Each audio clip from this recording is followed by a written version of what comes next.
आज संविधान दिवस के अवसर पर 26 नवंबर 2022 प्रताप ऑडिटोरियम अलवर राजस्थान में बोलते हुए शंकरलाल बौद्ध। सबसे पहले तथागत भगवान बुद्ध बोधिसत्व बाबा साहब को पंचांग प्रणाम।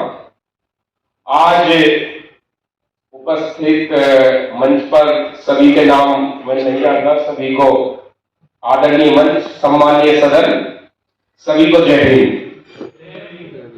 आज संविधान दिवस है।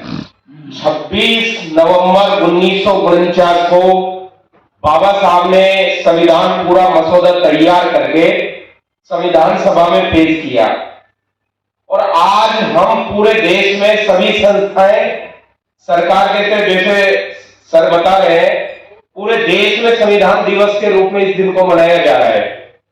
लेकिन क्या हम जो लोग यहां बैठे हैं, जिस बैनर के तले ये मनाया जा रहा है, तो ऐसा क्या हुआ कि अब हमें इसको ज्यादा जानने की जरूरत पड़ी और क्या परिस्थितियां आ रही हैं? संविधान, पूरा देश संविधान से चलना चाहिए, चल भी रहा है। संविधान में जो संवैधानिक अधिकार हम लोगों को दिए गए, तो वो वास्तव में आज वैसे के वैसे दिए जा रहे हैं या खत्म हो गए हैं? मैं इस मंच के माध्यम से कहना चाहूंगा कि हम लोग केवल संविधान दिवस मना रहे हैं और सरकार भी संविधान दिवस का खूब प्रचार कर रही है। संस्थाओं में संविधान की जो उद्देशिका है, प्रियम्बल को वाचन किया जा रहा है, शपथ भी दिलाई जा रही है, लेकिन पीछे पीछे सरकार पूरे संविधान को नष्ट भी कर रही है। कैसे कर रही है? जब संविधान तैयार हुआ तो ये कहा, ये जो हम सामान्य जन की बात करेंगे, कल्याणकारी बात करेंगे, समाज कल्याण की बात करेंगे, लेकिन हो क्या रहा है? समाज कल्याण को ताक पे रखकर पूरे के पूरे प्राइवेटीकरण जो किया जा रहा है, निजीकरण को जो किया जा रहा है, उससे हमारा जो संवैधानिक अधिकार था और मुख्यतः जो हमारा सरकारी संस्थाओं में जो रिजर्वेशन था, वो पूरा पूरा खत्म कर दिया गया है। पूरा पूरा खत्म है। ट्रेन हमारी, पटरी हमारी, और उस पर ट्रेन जो घूमेगी वो अडानी की घूमेगी और पैसा किसकी जेब में जाएगा? अडानी की जेब में जाएगा। संविधान कहां रहा भाई? दूसरा, अभी आप देख रहे हो जितने भी वो आ रहे हैं फैसले, जितने भी जिस तरह के फैसले आ रहे हैं, संविधान को ताक पे रखकर आ रहे हैं। अभी मैं ताजा बात करूंगा, अभी हमने 20 नवंबर को सामूहिक विवाह सम्मेलन कराया कुमेर में। बाबा साहब की दी गई 22 प्रतिज्ञाओं का वाचन हमारा समाज 1956 से करता आ रहा है। बाबा साहब की प्रतिज्ञाओं का वाचन किया, अब कुछ लोगों के पेट में दर्द होना शुरू हो गया। भाई, उनकी आस्था को ठेस कैसे पहुंचनी समझ नहीं आ रहा।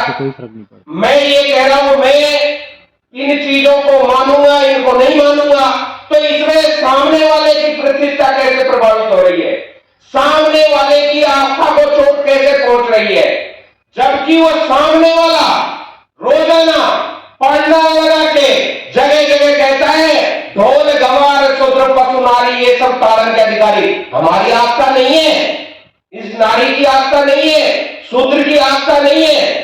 उनकी रोजाना चोट होती है, उस पर ये मीडिया कभी नहीं बोलता। अब रोजाना भवक भवक कर बोल रहा है पूरा मुख्य धारा का मीडिया, टीवी पे बहस चल रही है, सनातन धर्म को चोट पहुंचाई जा रही है। अरे सनातन कौन है? हमसे बड़ा सनातनी कौन है? हम तथागत भगवान बुद्ध और बाबा साहब में विश्वास करने वाले हैं, तो सबसे बड़े सनातनी तो हमें भाई। हम प्राचीन भारत के प्राचीन गौरव को मानने वाले हैं, प्राचीनता में विश्वास करते हैं, और जो विदेशी लोग, विदेशी मानसिकता है, वो कह रहे हैं हम सनातनी है।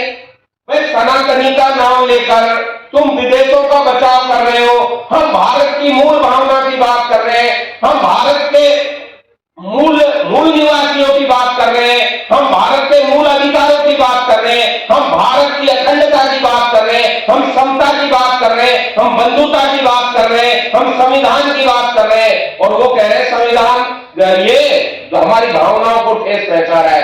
भावनाओं की ठेस कैसे पहुंच रही है? हम कह रहे भाई हम इनको दान दक्षिणा नहीं देंगे, इनके हाथ से क्रियाक्रम नहीं कराएंगे। तो भाई तेरे से नहीं करा रहे तो तेरे पेट में दर्द क्यों हो रहा है? पहले जब तुम हमारे आते नहीं थे, हमको मंदिर में नहीं घुसने दिया जाता था, जब तो हमको मारा जाता था, अब हम ये कहते हैं कि हम नहीं घुसेंगे, तो तुम्हारी आस्था को ठेस पहुंचाए। ऐसी आस्था का क्या करे भाई? ये आस्था सही है या गलत है?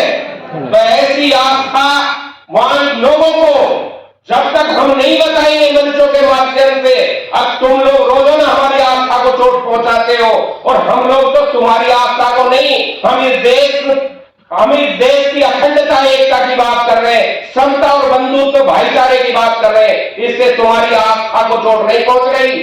तुम्हारे जो ये पाखंड है, तुम्हारा ये अंधविश्वास है, तुम्हारा ये जो धंधा है ना, इस पे चोट पहुंचाई जा रही है, इसलिए तुम्हारे पेट में दर्द हो रहा है। जय हिंद, नमो।